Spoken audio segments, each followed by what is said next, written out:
ودكتور فالعلين كلا دون أي هيستن بالشدة الصومالية الإحدى كابورتي وحنا الذين كو إذا حسين إن أتهين كوح سوغانتي ذا قبيلة ديسا أو حلقة أي صوص هاريان iyo waqtiga ay ku aadinayaanba iyo shakhsiyaadka ay dhaliilayaanba ay tahay mid qabyaalad aysan maxaad uga jawaabaysan arrinta nabi muuse ayaa wuxuu arkay baa nin doqora oo nin raranayo markaasuu wuxuu ku yiri wariyaan ninkan maxaa u raranaysaa ninkii baa marka la falagaadi way isdileen markii buu dilay maalintan dambe ayaa nin kale isagoo ninkii raranaya arkay wuxuu ninkan maxaa u raranaysaa markaasuu wuxuu ku yiri وريا أول بعض سالي نيكي ورد شيء نيكي أنا هسكت اللي بكوير وكوير الدقارة هلا كوما كرجال وحوي ضد كم مركا رنتي عاطفات أنتي صارتوا هست جوابتي هذا لما هيركرو وحي شيء يسانا حقيقة مركا وحي أوتوستيان وجه كلا أو أيليهين لما كانوا قبيليست أنا ضد ك هست إلى قارة أنا أذكر هذا مني وضد كلا نوع صومالي أنا هاي بقرأ مركا haddii anigu la leeyahay ninkaani waa reer qasax haddii lagu hayo dee anigu waxa sheegi kale marka sidaa darteed waxaasi waa geeda isku xog weeye ayaan aaminsanahay waxaasna waxa ka jira ma jiraan cimriga aan ku jiro iyo da'da aan joogo iyo wacyiga aan ku jiray iyo waqtiga aan joogo iyo dhibaatada Soomaaliya qabiilku uu u geystay oo intaasba qalbigayga kuma jirayso wax la yiraahdo qabiil sidaa darteed waxaan u doodayaa hooyada maskiinta oo ooyeysay diilku ka socdo iyo gabadha iskuulka intay aaday markay soo noqotay meeshii ay xalay seexatay oo la burburiyay oo laga dhiga dagaan degaha aragtay ayaa aniga igubaya maahan waxa laga hadlayo meesha ima muuqdo waxa ii muuqda meel fog baan wax uga jeeda waaya xuseen dadku waxay leeyihiin ma jirin heese dhaliil ah oo ay kooxda qayladhaan soo saareen xilligii dawladdii hore maxaad la aamusteen mise waxaad leedahay ma jirin dhaliilo iyo xaalad aan heese u soo saarno horta dawlad kasta horta Soomaaliya ka dhalata dhaliil way lahayd oo kuma oranayo dawladda ka horreysa waxay ahayd dawlad nadiifa ayay ahayd kuma oranayo oo dadku waxay qaladaad badan oo fara badan oo iyadu lafteedu ay samaysay in kastoo de hadda calool ku habsa ay tahay tan ay ka sii xun tahay iyadana dhaliilo way lahayd oo runtii waxa kamid ah qalbi dhagax dhiibidiisa kamid aha ayaa kamid ahayd oo runtii oo la qari karin markii la doortay farmaajo la doortay intaan la magacaabin xildhiba baalkii la magacaabin wasiiradii waxaana lagu soo qaaday annaga qayladhaan gaar ahaan annaga reer shira ah waxaana lagu soo qaaday weerar nala rabo in future-ka sidii farmaajo aanu waxba sheegi lahayn ayaanu lagu soo weeraray oo nalagu aflagaadeeyey oo nalagu qabiil xataa la yidhi waa reer hebel iyo waa sidaan iyo waa kan iyo waa saas waxaa loogu talagalay in nala jilciyo oo wax kasta cabsi aan u samayno marka waxay noqotay qooley inaysan biyo ku cabbin qoor oo aanu runtii anagu tusi karno markaan anagu aan rabno inaan heesi karno ma garata oo aan la dirqi karin waxyaalahaas ka mid ahaa oo isbiirsaday markaad runta rabto way marka waxa la aamusteen oo heeso saari weyseen waa inta hadda aad sheegayso intaan sheegayo oo la damcay in qoor qabasho niman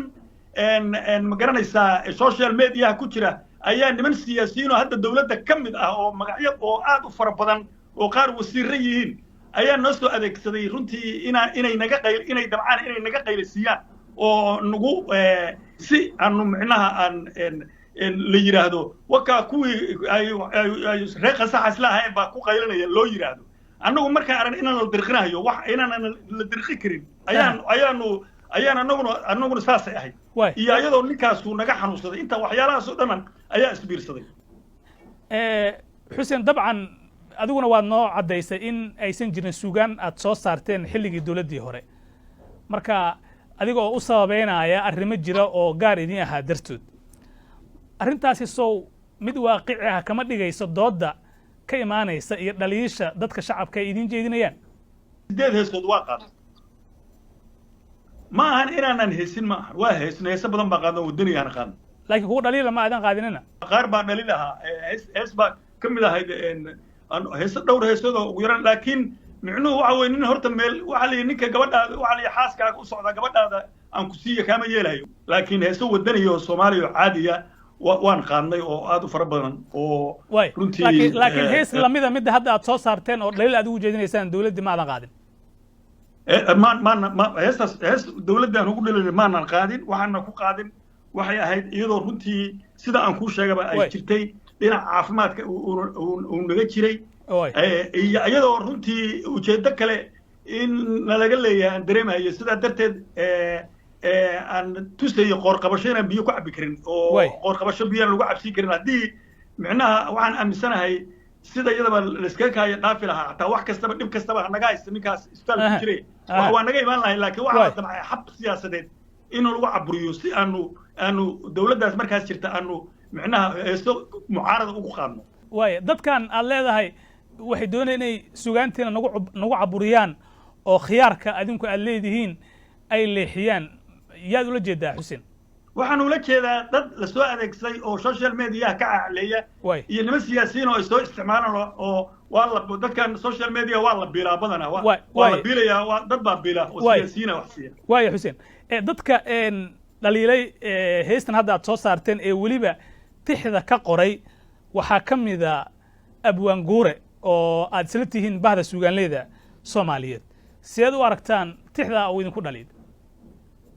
horta abwaan guure waa salaamayaa abwaan Soomaaliyeed weeye abwaan guure waa shaqaale dawladda hadda jirtay iyo tii horeba shaqaale u ahaa tiyaatarkana waxa weeye waa maareeyo ka yahay marka dee shaqadiisa waxoogaa jeebkiisu doonayaa inuu maaragtay si adkaysta de wax kaloo meesha yaalla ma lahan marka wuxuu rabana uu dhalali karaa wuxuu doono laakiin annaga hadduu tiyaatarkii weynaa joogo fanaaniintana buu madax u yahay ha ogaado taas ha ogaado horta heesta waxaa sameynaya Cabdullaahi Cali Madoobe oo abwaan dhalinyaro ah heestii ninka gabre sameeyuu ahaa waa ugu mahad celinayaa dhalinyaradii ila qaaday heestan isla qaadnay sida Cumar Haybad iyo OC ninka la yiraahdo Cusmaan Keenadiid iyagana waa salaamayaa dhammaan ummadda Soomaaliyeedna waa salaamayaa adinkana waa idin salaamayaa heestuuna waa soconayaan haddii la yiraahdo